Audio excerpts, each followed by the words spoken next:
to the Better Than Rich Show with your hosts, Andrew Biggs and Mike Abramowitz.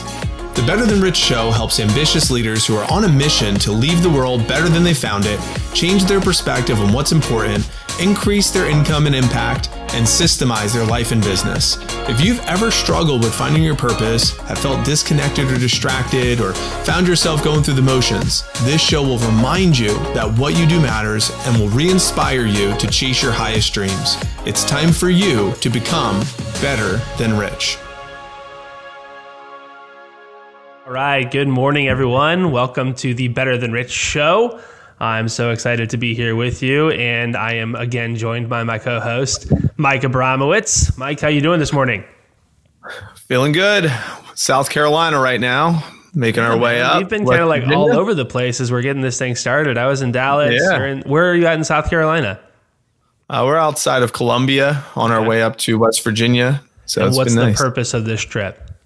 This is the 3-year anniversary that my wife and I are celebrating. So awesome, man. Congratulations. Nice. So excited for you. Hope you guys have a blast. I heard you have some pretty, kind of cool stuff on the docket in West Virginia. Like what's the plan? Yeah, we're going to a place called the Greenbrier. Okay. It's a very, very bougie, uppity type of experience. We're going to do like a horse and carriage, play a $500 round of golf, send the wife to get a facial and have I got to wear my tuxedo to dinner, put it that way. So it's going to be a royalty type of treatment. My wife deserves it. And it's been a great journey these last couple of years. So it's going to be nice.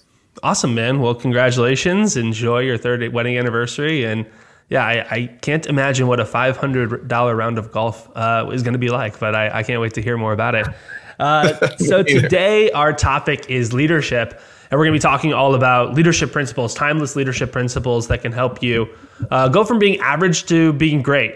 Obviously that's a journey that I think every leader at some point needs to take. Obviously, Mike, you can talk a little bit about your journey from, average to being number one in your category and winning a bunch of prizes and trophies and trips and everything that you've been on. But really, these timeless leadership principles don't change. And we're going to talk to you guys about many of them. We are live. And if you want to jump in the chat and ask some questions about leadership, I definitely feel like this is one of my areas of expertise and I can't wait to dive in. But kicking things off, we have to ask ourselves, what is the idea of leadership in the first place? So I want to give kind of a definition. I want to see what you think, Mike. When I think about leadership is that which creates progress. Leadership is what creates progress in this world. There's problems. Leaders turn problems into progress. Leaders turn uncertainty into progress. And so really it's the energetic of making things better. Whenever we are attempting to make something better, we're exercising leadership. Now, sometimes people say, hey, I'm not in a leadership position. I'm an individual contributor, or maybe I'm a member of a team. I'm not even in business or sales. But here's the thing. Leadership has nothing to do with your position, and it has everything to do with how you show up on a daily basis. I've run companies where there's leaders in all facets of the organization, in logistics, in planning, in operations, in strategy, of course, in sales and marketing and business as well. But you don't have to have a leadership title to be a leader. All you have to do is be committed to making things better than they were before you got on the scene. Mike, what do you think about this definition of leadership and what's coming up for you so far? I can't say I've ever heard that definition, but I love it. I think that is spot on. And the reason why I think it is spot on because it's relevant to what a lot of the cliche leadership definitions might be. Like, some of the cliche definitions are like managers manage systems where leaders manage people. Leave today better than you found it. In fact, I asked a question on my Facebook a couple weeks ago of like, how would you define a leader? And there's a lot of cliche. A leader knows the way, shows the way, and goes the way. There's all these different cliche definitions of how to define leadership, but I really like what you just said, which is to move progress. How'd you say it? Say it one more time. That was so eloquent. Yeah, it's just that which produces progress. So leadership produces progress, and if we are committed to making things better than we found them, then we're practicing leadership. Whether we're in a leadership position or we're just a member in a club or a committee, or practicing just being a great neighbor. You can be a leader in any sort of context if you are committed to making things better. So yeah, man, I love it. And talking a little bit about leadership principles, one of the things I was thinking about leading into this, and I teach my community, is that ultimately when we're thinking about next level leadership, we need to be committed to playing the long game. And I know that's something that you've been committed to. I want to hear your thoughts on this as well. But playing the long game really means just, I like to use this analogy to help people understand what it means to play the long game in business. And the analogy I like to use most frequently for this is the NBA. And a few years ago, Greg Popovich, who's kind of one of the best coaches in the NBA, he's known for getting the most out of his talent. He's also known for making stars. Kawhi Leonard really wasn't much of anything until he worked with Popovich. And Greg Popovich, coach of the San Antonio Spurs, he started thinking differently about how to win championships. And here's what he did. Of course, the question is, what's the point of an NBA game? Well, obviously, the point of the NBA game is to win. But then if you think about it, what's the point of an NBA season? Well, the point of an NBA season is to win the championship. And if I'm leveraging my team's health, if I'm leveraging my team's energy, if I'm leveraging things in the short term to win this game at the expense of losing the championship, then I've lost the season. So Greg Popovich started thinking about this. He said, okay, how can I actually make sure, especially with some of my older stars, that we have enough energy and health for the postseason? And what he started doing is resting his players from time to time and actually strategically losing games in the middle of the season so that he could win the long game. And as leaders, we need to be thinking this way. We need to be thinking, okay, here I am. I'm in a relationship with somebody. If I try to win every single exchange, if I try to win every single interaction with them and get the better of the exchange and try to leverage all my social capital with them in this moment, I might be sacrificing some long-term gains. And obviously, in any relationship, especially in any business context where someone's getting better at a job over time, most of the gains are to be had much later down the road. So I'm curious what you think about this idea of playing the long game, winning the meta game of leadership, and not trying to win every exchange, but just trying to win the long game that you're playing here in life. What do you think, Mike?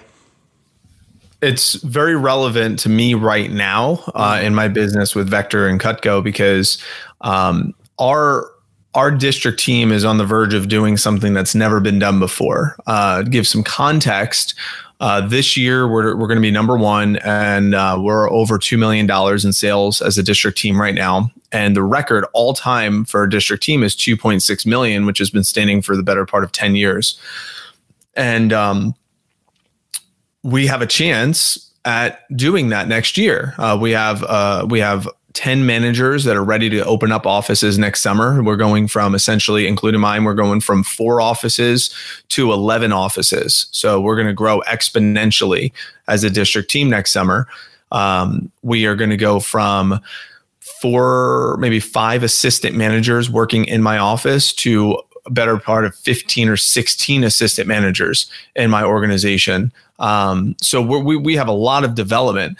So in order to build towards something that's never been done before, building a division inside my district, I need to think differently. So right now in this season, our busy season is next summer. We'll do, out of the 3 million that we want to do, we got to do about 2 million of that during the summer. So in order to build towards that, each individual conversation I have every week, I have anywhere from 18 to 22 individual one-on-one 20-minute conversations. A lot of it is about, next summer, and sometimes taking your concept to the metagame of, they might not have a good sales week this week. They might not want to do anything this week. They might be overwhelmed with school this week. They might be having a challenge at home this week. So I'm not going to press them. I'm not going to, if you don't get to that $500 this week, you're going to, miss out on next summer. It's like, That's not the conversation. The conversation is like, I get it. You got a lot to do. Let's handle it. We got 25 weeks from now until season. So, hey, no big deal. When you're ready to recover, no big deal. But let's talk about, what do you need right now? What's going to serve you at the highest level right now? And being willing to say, I might not get the extra sales or the extra recruits or whatever it might be right now, but it's going to build towards this big, beautiful, unbelievable vision for 2021 and beyond, because then that's foundational where we can recreate what it means to think big as a district team. If next year, 2021, I mean, we just opened up Tampa in 2019. So within 2 years to go from a $1 million district team to a $1.5 million district team to over a $2 million district team this year, and then take a quantum leap to over a $3 million district team next year. Who knows what the next quantum leap could look like? I know we have it mapped out, and I have like a 3 to 5 year vision of what that could look like, which we could get into it at another point. But it's pretty exciting. Yeah, that's amazing, man. That's amazing. And what I found is that when you respond that way to people, when you treat people that way, and you don't treat them as these items to be used, you don't treat them as numbers on a balance sheet, you don't treat them as some sort of like capital, like human capital that you have on your squad, only to have every bit of sales squeezed out of them every single week, then they respect that. They appreciate that. They say, wow, this person actually really appreciates me. They care about me and my journey and what's actually in alignment. And what I see a lot of managers do or would do in that situation, Mike, would kind of go into scarcity mode and say, yeah, well, we did really well 3 months ago, but now we're kind of starting to drop off and sales aren't exactly where we'd like. I gotta get in people's faces, and I gotta rile them up, and I gotta challenge them. And hey, there's definitely a time and a place for challenge when you see like somebody is not exactly showing up the way they need to. We can talk about that a little bit later. But a lot of times what someone needs is just more curiosity, right? Just to lean in and say, hey, look, what's going on here? How can we figure this out? What's a win-win sort of look like for me and you? Not just this week, not just this month, but what about this year? What about in the next 3 years? And if you're having these sorts of conversations with people, they really respond. They appreciate that. And then they don't want to leave, not just because they don't have options. Of course they have options because you've trained them really well, but because you've created the best option for them. And I think that's really cool. So anything else you want to say on that when you say, okay, giving people the benefit of the doubt, giving people space to go on their journey and playing the long game, how do they tend to respond when you do that for them? They know I care. I mean, that's a lot of what leadership is. Leadership is leading. We have a hashtag in our organization, leaders lead. It's a very simple hashtag, but what does it mean to lead? It doesn't necessarily mean to follow me. It means to think differently. Oftentimes, think with the other person's think with empathy.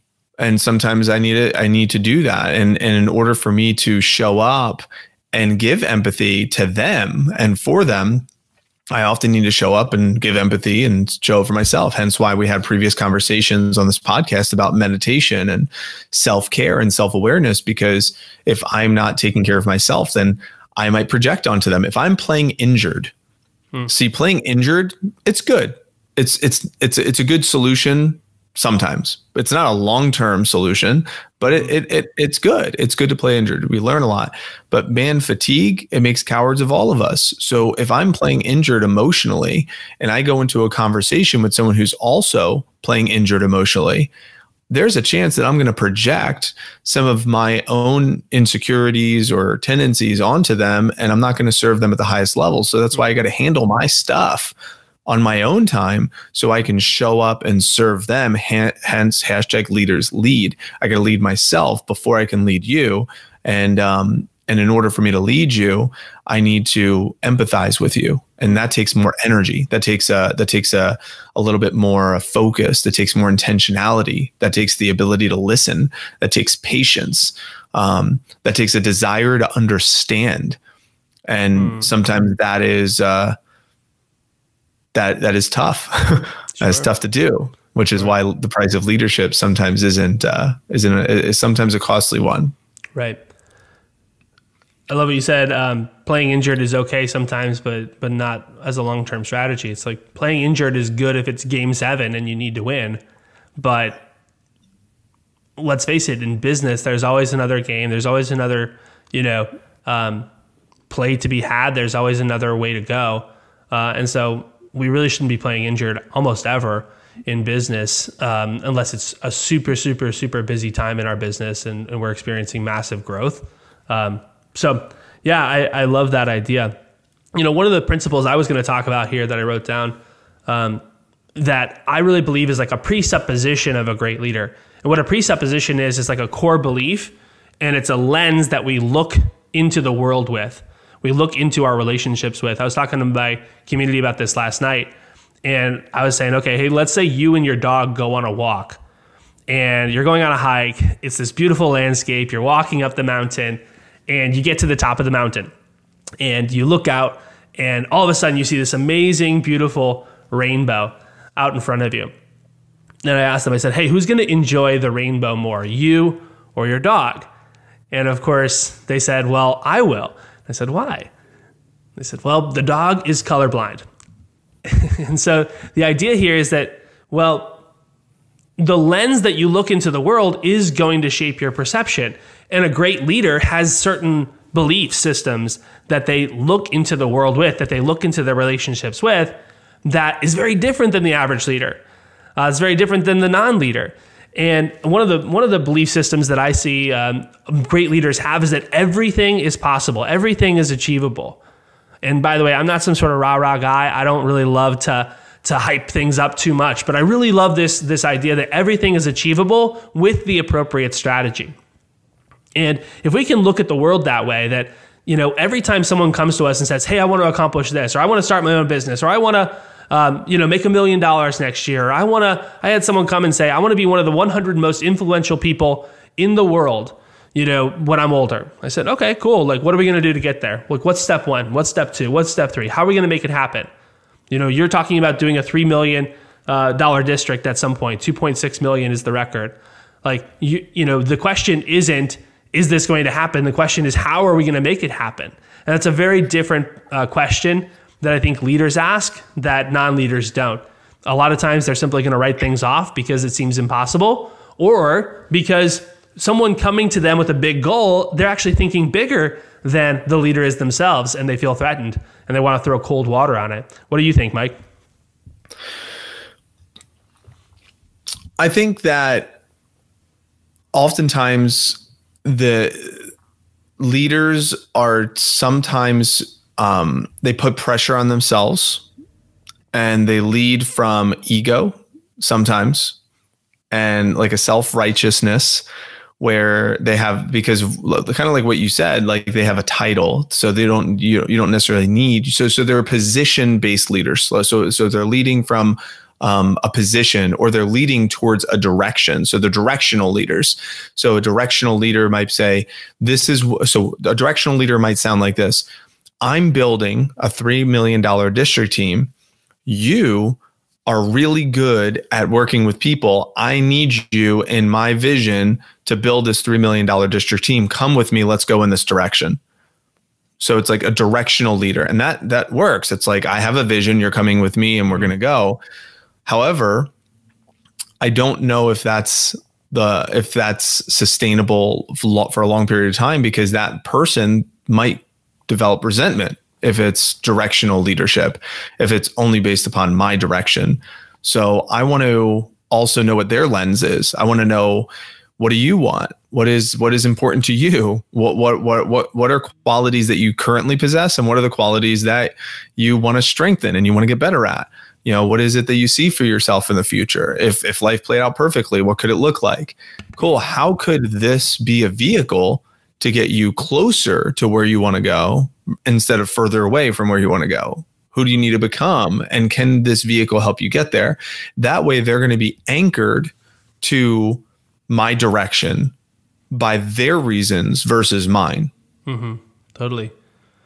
What I hear you saying there is that great leaders know what their people want, right? Can't even tell you how many times I talk to leaders and people in positions of of leadership and business owners and people in high powered positions. And I ask, okay, I'm struggling with managing this person. How do I fix it? And I said, well, what do you think they want? So, well, I don't know. Okay, well, why not? Like, why didn't you ask them? Like, wasn't that like the very first conversation you had with them? No, I didn't. You know, and everyone is hiring to fit someone into their vision, as opposed to saying, what's your vision, Mike? How can we align our visions and find a win-win? You know, I think this is something you're really good at, is win-win relationships. I'll kind of kick it to you and let you vamp on this a little bit, but yeah, talk to me about win-win relationships. How do you approach a relationship to ensure it's win-win? How do you make sure you don't settle for less than win-win? What does that mean to you? Talk to me a little bit. In order to know what a win-win relationship is, I think it's important for you to also know what is not a win-win. So the concept is, I win, you lose. That's one type of relationship. And then there's you win and I lose. That's another type of relationship. Then there's a you win and maybe I win. Then there's an I win and maybe you win. Then there's the win-win. So I think it's important just to give context of, okay, if you're in a relationship, there's several different types of relationships it could be, but a true win-win is that my needs are your needs are my needs. We're in this together. We're both going to win. We're both going to thrive because of this. And I want to make sure that you're equally benefiting as I am. Now, how does that work? Well, that comes from, number one, I need to know what winning looks like for me. So I need to make sure that it's very clear, and I created almost like standards or expectations or a box of like, how do I define winning for me? I would also need that other person to clearly define, what does winning look like for them? I want to make sure there's clear definitions of what does winning look like. How do we describe it? What does it feel like? How do we quantify it? So that way the rules of the engagement are clearly stated in the beginning. I think that's really important to get as close to that as possible. So that way we have boundaries. Once those boundaries are created, then we can go and say, okay, this is what I'm willing to tolerate, and these are my expectations and standards. What are you willing to tolerate? What are your expectations and standards? Great. Do we have agreements that if and when one of us are not following suit with this, it's no longer a win-win? Okay. And if it's no longer a win-win, then it's going to need to be addressed. And I think setting that framework in the beginning of a relationship is really critical.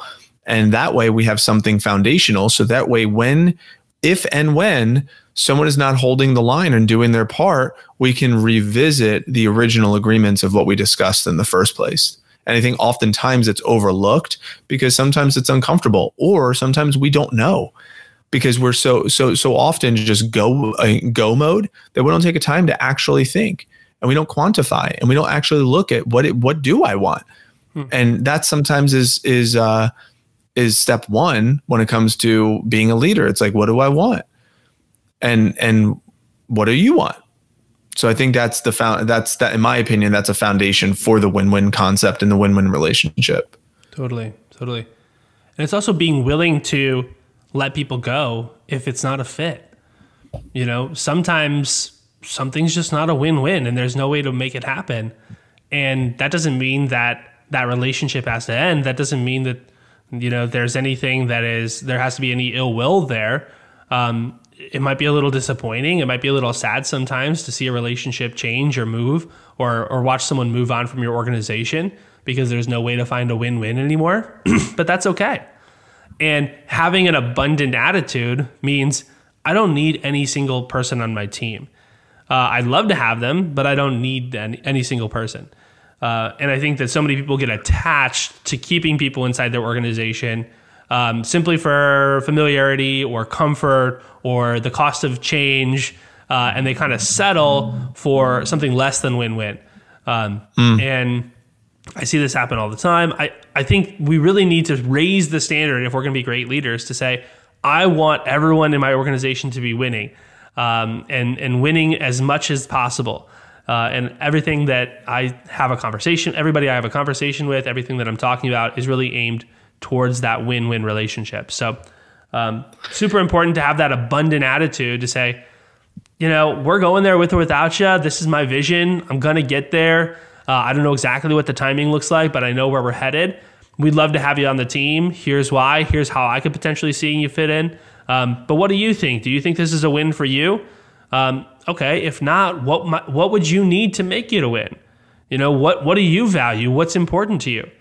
And also understand that people have different values. So the exchange to make it a win-win is not simply a monetary exchange. Sometimes people just think time for money, or they think how much money am I making in a month or in a year? But there's a lot of ways that people can be compensated. People can be compensated in the form of experience. People can be compensated in the form of fulfillment with their work. People can be compensated in making an impact, which is important to them. People can be compensated with flexibility, right? People can also be compensated psychically. Maybe you have like a title or a position that, allows you some status or prestige, or allows you to make a better resume. So understand that there's a lot of different ways that someone can be compensated, and be willing to help them get that compensation and make it a win-win in some form or fashion. So, by the way, we lost Mike. Hopefully he'll be back on soon. I will go to my next one that I was going to talk about, which is the idea that the past does not equal the future. The past does not equal the future. And this is really just the idea that I don't care where you're at today. I don't care where you came into this podcast from, if you've been thriving or if you've been struggling. Either way, it's okay. The past does not equal the future. And a great leader has that lens. A great leader thinks, okay, at any point in time, I can shift and my people can shift. It doesn't matter if I've tried to, lose weight 5 times in the past. This time it can be different. Doesn't matter if I've shot for this goal 5 times in the past. This time it can be different if I simply make a decision. So the past does not equal the future. Simply means that at any point in time, Mike is joking in the chat here. He said he got kicked off. Hey, I shot you another link, man, if you want to jump on. But basically, the idea here is, if I am willing to truly decide, a decision means to turn away from all other options. And once someone truly makes a decision, there's nothing that can stop them from making that vision a reality. So we have to be cognizant of that and aware of that, and challenge ourselves and challenge others, because a lot of times people get caught up in their stories. They're stuck in the past.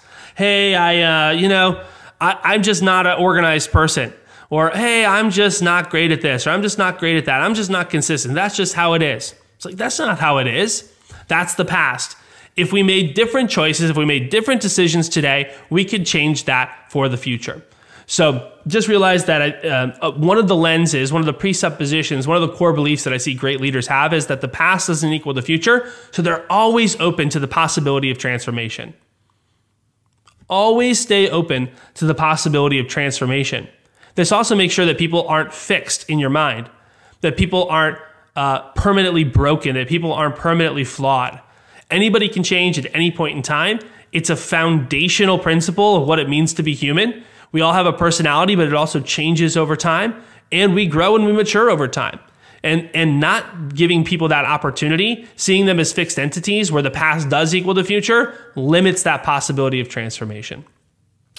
The next one I was going to talk a little bit about was that empowerment comes via responsibility. Empowerment comes via responsibility. Hang on one second. I'm going to go ahead and make sure that we can get Mike back in here. All right. Hold tight, hold tight. If you're in the chat, go ahead and tell me what your plans are for the day as we figure this out. How do I get him in here?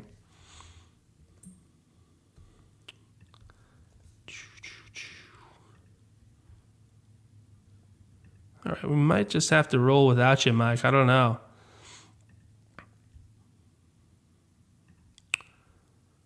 All right. Well, if it's not going to let me do it, then we might have to roll without you, Mike, unfortunately, as much as I would love to have you. Yeah, I can't seem to get you in here, buddy, but we'll roll without you today, and we'll circle back later. Oh, here you are. Okay. All right, Mike, you're back. Mike, you're back. How are you? Hey, we can't hear you. So fix your mic, and then we'll keep rolling here. But so basically, what we were just talking about was this idea that empowerment comes via responsibility.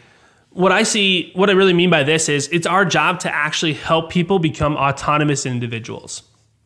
It's our job to help people become autonomous individuals. What that means is that our job is actually to empower them to take responsibility for themselves, not to solve their problems for them.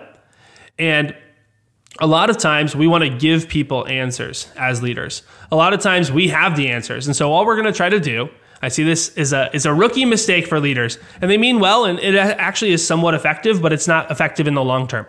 What they do is they actually probe to find where the problems are, and then they tell the person what they should do. Hey, what are your problems? Let me figure it out. Okay, here's what you should do. Here's why. This is somewhat effective as a leader, but it's not ultimately effective because what you've just done is you've given the man a fish as opposed to taught him how to fish. And we all know that if you teach a man to fish, he'll fish for a lifetime. So instead of just giving answers, we need to actually make sure that we're asking high quality questions to help people arrive at their own answers so they can actually understand and apply this principle cross-contextually to other situations in their life. And that's what it means to empower people via responsibility. Mike, are you with us? Can you hear me? And can we hear you?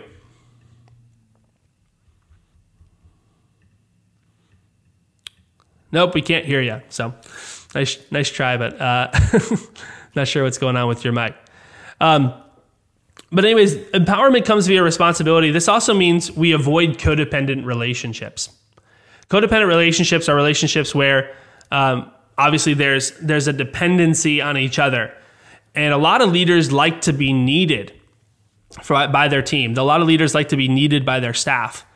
And unfortunately, what this does is it actually artificially suppresses the limit that someone's able to reach in their life and in their business. And so anytime we're getting a little ego boost as leaders to whenever we help somebody out, whenever we say, okay, I taught that person this, or I taught that person that, then we're actually still in a codependent relationship with somebody as opposed to simply operating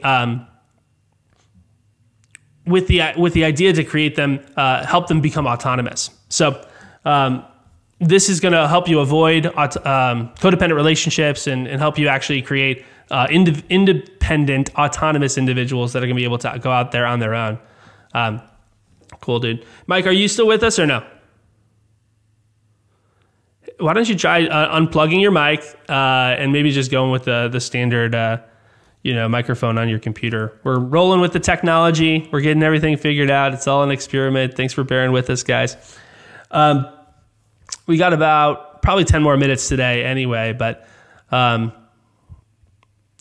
everything on my side looks like it's working for you, Mike. So we just need you to figure out the mic situation. But the next thing I'll bring up as far as leadership principles is simply the idea that congruency is king, right? Congruency is king means whenever we are congruent in our lives, then that's going to translate in our business. Whenever we're congruent with ourselves, people can feel that, people can sense that, and they respond accordingly. So we have to ask ourselves, how in alignment with my own values am I? And you can reflect on this in a number of different ways, but how in alignment with your beliefs are you with your attitude? How in alignment with your belief systems and your values are you with your actions? How in alignment are you with your health? How in alignment are you with how you treat people, with how you think, with your willingness to go above and beyond? And if we aren't actually committed to being in alignment with what we purport to believe, then that creates an incongruency and people can tell. So one of the biggest things that I've always, practiced or tried to practice as much as possible is to try to be as congruent as possible and to not ask anyone on the other end of the line to do something that I wouldn't be personally able to do or willing to do myself. It's a really tall order. Sometimes we all fall short, but if we can hold that standard, that congruency is king, then we can, obviously be more attractive to people and get them there. The last thing I'll kind of bring in, and then we can move on and wrap up for the day, is simply presence. Great leaders practice presence. They slow down. They strategically will practice awareness. They read between the lines when someone's talking. They listen to not just what's being said, but also what's being said that's not being said. They pay attention to the tone. They pay attention to the body language. They pay attention to what's going on with the other individual. Too often leaders are listening just to the language that's being spoken to them, and they're not listening to the subtext.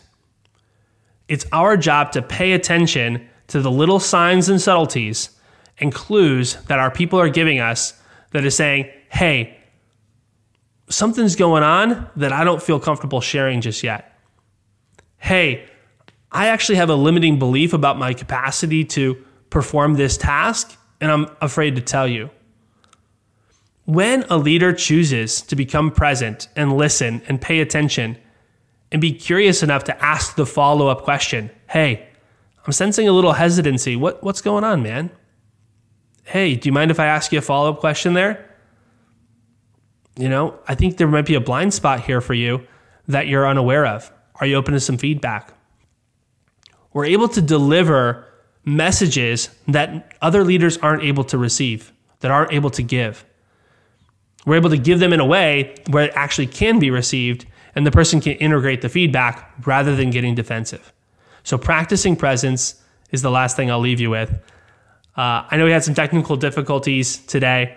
Thanks for rolling with us as we continue to perform this experiment of 75 podcasts in 75 days. It's been a fun ride. We're only on day 4. Tomorrow, we have a special guest, Andrew Evans. So if you can join us live, we're going to be live at 11:30 Eastern here on Facebook. So if you want to join us live for that, that'd be great. Thank you so much for being with us. It's been a pleasure. And I will leave you with that. Enjoy the rest of your day and enjoy your journey to becoming better than rich. Thanks. Thanks for listening. If you enjoyed this episode and you'd like to help support the show, please share it with others, post about it on social media, or leave a rating and review. To catch all the latest from us, you can follow us on Instagram at betterthan_rich and join our Facebook group at the Better Than Rich Show. Thanks again for listening. We look forward to seeing you next time. And remember, leave today better than you found it.